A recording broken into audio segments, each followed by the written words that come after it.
দাম কত? 20,000 দিবে না? কি করে? 80 লাখ।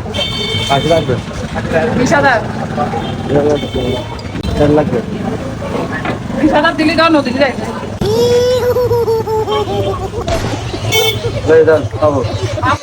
বেচারাকে অনেক জ্বালাইলাম। চট্টগ্রামের কোন হাটে গেলে কাপড় কেনার অভিজ্ঞতা থেকে আপনারা গরু কিনে নিয়ে আসতে পারবেন সেটাই এই ব্লগে দেখাবো।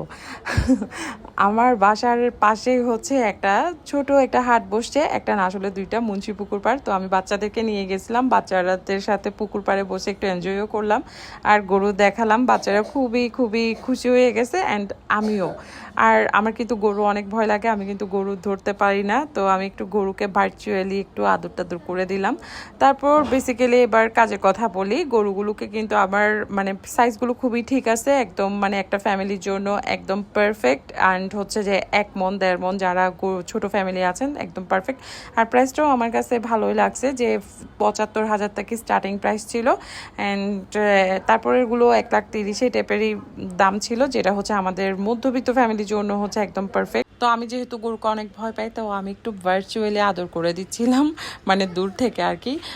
যারা চকবাজার এরিয়ায় আছেন তারা কিন্তু গরুগুলো দেখে যেতে পারেন। তো আজকের ব্লগ এইটুকুই, টাটা, ভালো থাকবেন।